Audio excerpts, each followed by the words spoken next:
মহাপুৰুষীয়া ভাওনা সংস্কৃতিৰ ঐতিহ্য আৰু পৰম্পৰা অক্ষুণ্ণ ৰাখি নৱদ্বীপ সংস্কৃতি গোষ্ঠী কাকজানৰ উদ্যোগত আৰু বৃহত্তৰ কাকজানবাসীৰ সহযোগত বুধবাৰৰ পৰা সদৌ অসম ভিত্তিত একক ভাওনা প্ৰতিযোগিতা আৰম্ভ হৈছে।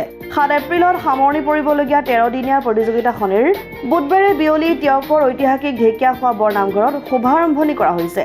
চতাইস্থিত শ্ৰী শ্ৰী দক্ষিণপাট আশ্ৰমী সত্ৰৰ ডেকা সত্ৰাধিকাৰ জগন্নাথ দেৱগোস্বামীয়ে শুভাৰম্ভ কৰা এই প্ৰতিযোগিতাৰ উদ্বোধনী অনুষ্ঠানত পূব যোৰহাট প্ৰেছ ক্লাবৰ সভাপতি ৰামপ্ৰসাদ ফুকন, ঢেকীয়াখোৱা বৰনামঘৰৰ পৰিচালনা সমিতিৰ সভাপতি প্ৰবীণ কলিতা বিশিষ্ট অতিথি হিচাপে উপস্থিত থাকি নৱদ্বীপ সাংস্কৃতিক গোষ্ঠীৰ এই পদক্ষেপৰ শলাগ লয়। লগতে এই আধ্যাত্মিক পৰিৱেশে নৱপ্ৰজন্মৰ মাজত এক শান্তি সম্প্ৰীতিৰ বাতাবৰণ সৃষ্টি কৰিব বুলি আশা প্ৰকাশ কৰে। বাসী ৰাইজৰ সহযোগত একক ভাওনা প্ৰতিযোগিতা আজি প্ৰথম দিন। আমাৰ এই প্ৰতিযোগিতা ভাগি অনুষ্ঠিত কৰিবলৈ যাওঁতে আমাৰ যথেষ্ট কষ্ট আমি ত্যাগ স্বীকাৰ কৰিবলগীয়া হৈছে।